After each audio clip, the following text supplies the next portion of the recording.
अशोक गहलोत जी,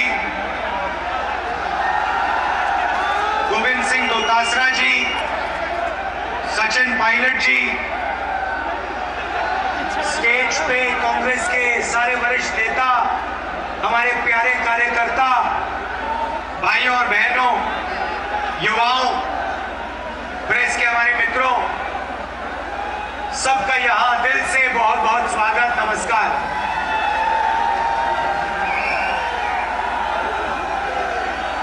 भारत जोड़ो यात्रा में कन्याकुमारी से कश्मीर तक हम चले और यात्रा में से एक नारा निकला, नफरत के बाजार में मोहब्बत की दुकान खोलनी है।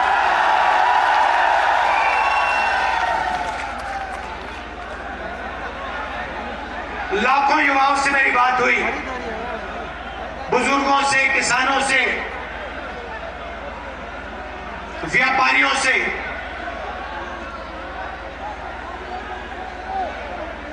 युवाओं को पूछो, पूरे देश में क्या करते हो? मोदी जी की सरकार ने हिंदुस्तान के युवाओं को बेरोजगार कर दिया है। हर युवा कहता है मैं काम करना चाहता हूं, देश को बनाना चाहता हूं, मगर देश में नरेंद्र मोदी की पॉलिसीज ने हिंदुस्तान के युवाओं की शक्ति को नष्ट कर दिया। ये देखिए कितना जोश है, देखिए, अब देखिए, इतने जोश से अगर हमने हिंदुस्तान के युवाओं को काम में लगा दिया तो मेड इन चाइना इस दुनिया में दिखेगा ही नहीं, मेड इन इंडिया दिखाई देगा। अब नरेंद्र मोदी करते क्या है? 12,000 करोड़ रुपए के हवाई जहाज में, 12,000 करोड़ रुपए के हवाई जहाज में, 12 करोड़ रुपए की गाड़ी में घूमते हैं। आपने पिछले 10 साल में नरेंद्र मोदी को किसी किसान के साथ देखा है? किसी मजदूर के साथ देखा है? बीजेपी अरबपतियों के साथ खड़ी होती है, कांग्रेस पार्टी किसानों के साथ, युवाओं के साथ, मजदूरों के साथ खड़ी होती है। कोविड आया, याद है? यहां पे सब लोगों का कोई मित्र, किसी का भाई,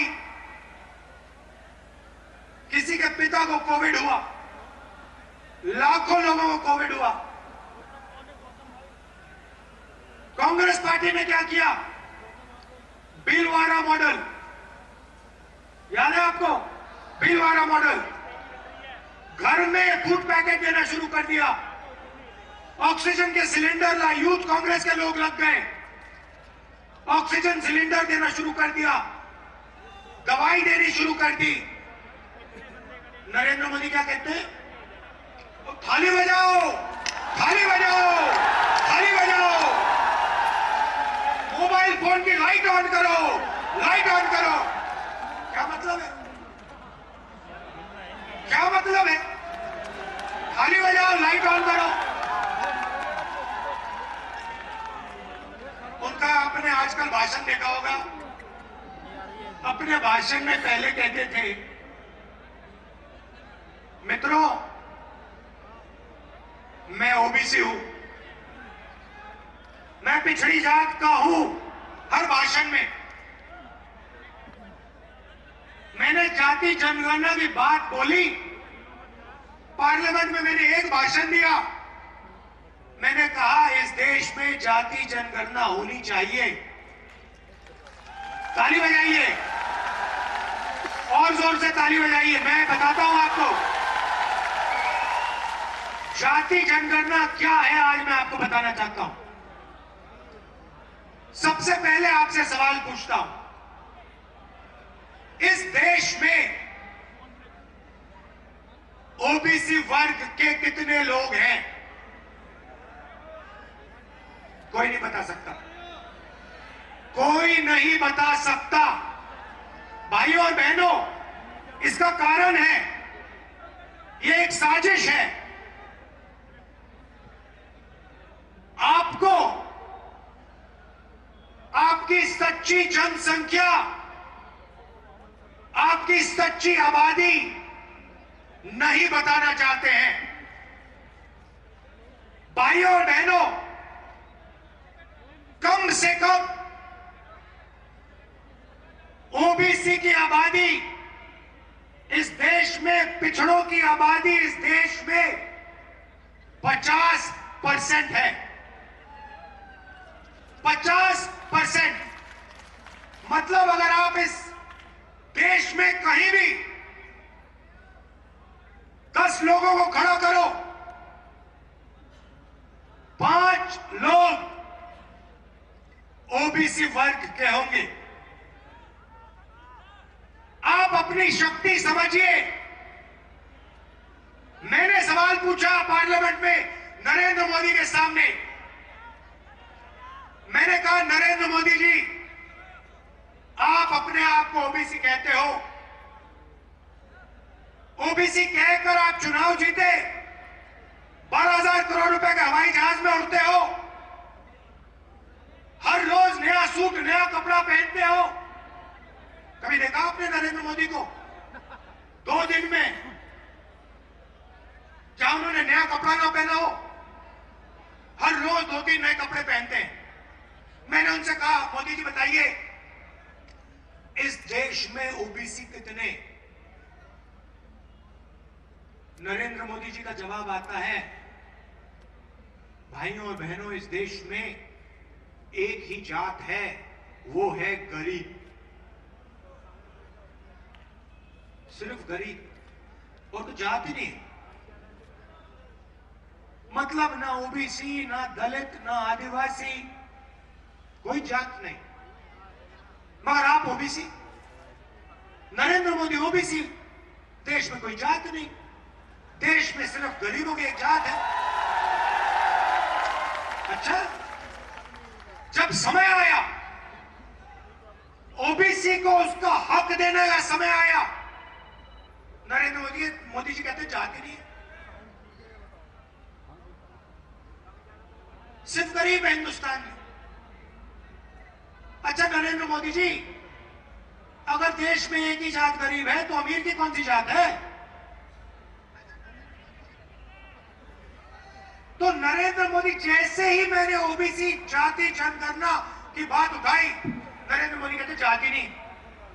अब मैंने ये बात उठाई क्यों, मैं आपको बताता हूं।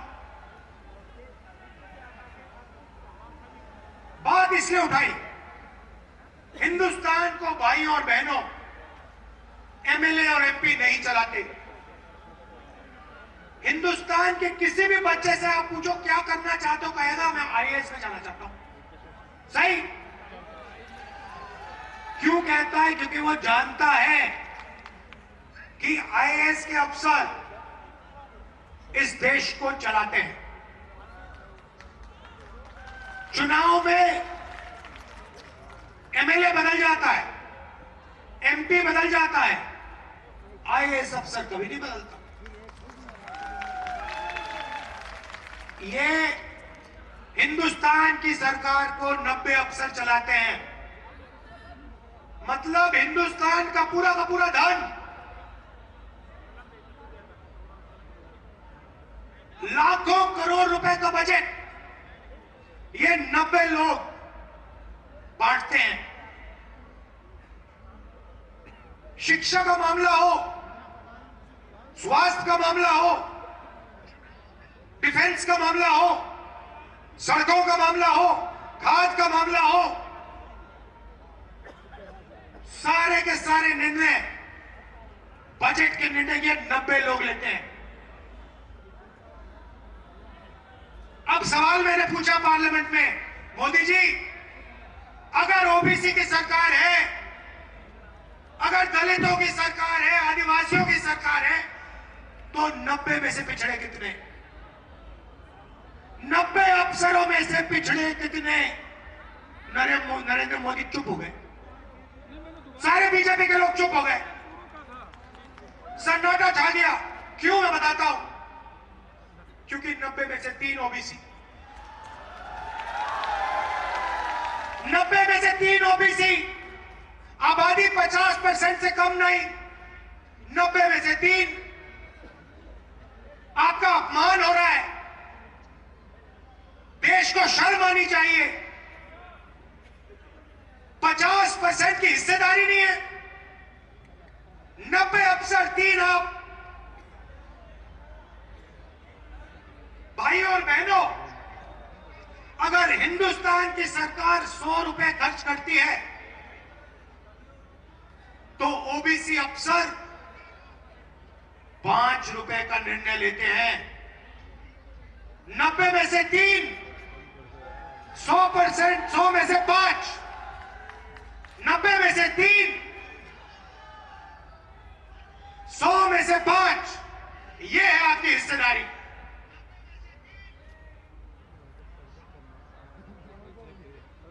और नरेंद्र मोदी कहते मैं ओबीसी की सरकार चलाता हूं। कैसी ओबीसी की सरकार? मैं आपको बताता हूं। हमने यहां पे स्वास्थ्य योजना लागू की, 25 लाख रुपए इलाज करो, 25 लाख रुपए का इलाज करो। मैं तो कहता हूं गहलोत जी, कम है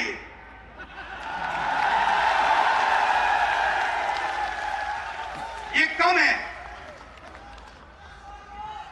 ये देखो, बोला 50 लाख,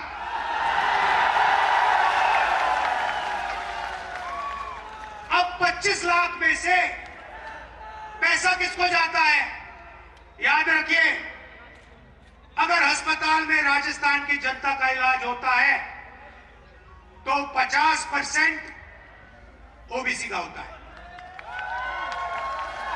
हमारी योजना, स्वास्थ्य योजना का 50% फायदा सीधा पिछड़ों के जेब में जाता है। हम किसान कर्जा माफ करते हैं, 50% फायदा पिछड़ों को सीधा जाता है। गैस सिलेंडर 500 रुपए का करते हैं, गरीबों का गैस सिलेंडर 500 रुपए का करते हैं, 50% फायदा ओबीसी को जाता है। 3600 इंग्लिश मीडियम स्कूल खोलते हैं, 50% फायदा पिछड़ों को जाता है। एक 309 नए कॉलेजेस खोले, नई यूनिवर्सिटियां खोली, 50% फायदा पिछड़ों को जाता है। यह है पिछड़ों की सरकार। अब सुनिए, मैं आपसे पूछता हूं, जब नरेंद्र मोदी ने अदानी जी को जयपुर का एयरपोर्ट दिया, ओबीसी वर्ग को कितना फायदा हुआ? अदानी की कंपनी में ओबीसी कितने, दलित कितने, आदिवासी कितने? एक भी नहीं है भाइयों और बहनों। नरेंद्र मोदी अदानी की मदद करता है, उसकी कंपनी में आपको एक पिछड़ा, एक दलित, एक आदिवासी नहीं मिलेगा। हम गैस सिलेंडर 500 का देते हैं 50% ओबीसी को।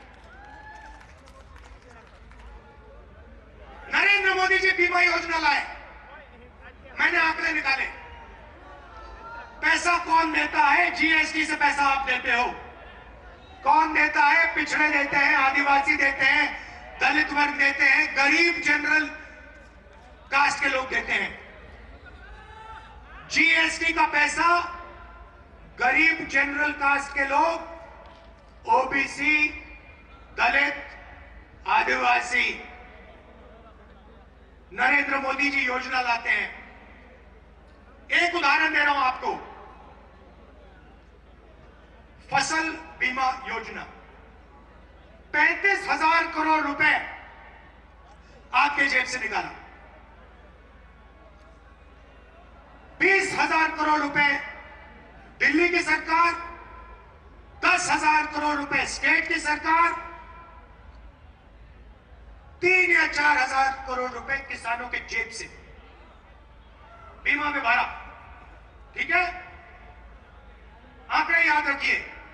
35,000 करोड़ रुपए नरेंद्र मोदी ने जीएसटी से आपकी जेबों में से निकाला। उसके बाद 16 कंपनियों को नरेंद्र मोदी ने फसल बीमा योजना का पूरा पैसा पकड़ा दिया। उन 16 कंपनियों में आपको ना एक पिछड़ा मिलेगा, ना एक दलित मिलेगा, ना एक आदिवासी मिलेगा। जब तूफान आता है, ओला गिरता है, किसानी में लिखता है कौन सा किसान? ओबीसी किसान, गरीब जनरल कास्ट का किसान, आदिवासी, दलित किसान लिखता है, कहता है मेरे खेत में नुकसान हो गया, ओला गिर गया, मैं बर्बाद हो गया। कंपनी वाले कहते हैं भैया तुम्हें हम 1 रुपया नहीं देने वाले, लो। यह है नरेंद्र मोदी की योजना। LIC का पैसा, ये जानते हो आप, सब कुछ जानते हो। नरेंद्र मोदी की गारंटी, अदानी जी की सरकार बनेगी और चलेगी। हमारी गारंटी किसान, मजदूर, पिछड़ों, दलितों, आदिवासियों की सरकार चलेगी, छोटे दुकानदारों की सरकार चलेगी। तो गारंटी की बात कर रहे हैं तो मैं बताऊं 7 गारंटी क्या है। अब देखिए, राजस्थान के हर घर में एक महिला को 10,000 रुपए हर साल बैंक अकाउंट में हम डाल देंगे। याद रखिए, 50% परिवार पिछड़ों के हैं। इसका 50% पैसा पिछड़ों के जेब में जा रहा है। नरेंद्र मोदी जी इसी पैसे को अदानी जी के जेब में डाल देंगे। गैस सिलेंडर गरीबों के लिए 500 रुपए का हो जाएगा। 15 लाख रुपए बीमा का पैसा राजस्थान की जनता को मिलेगा, नेचुरल कैलामिटी होगी तो। अच्छा, आखिरी बात और शायद जरूरी बात,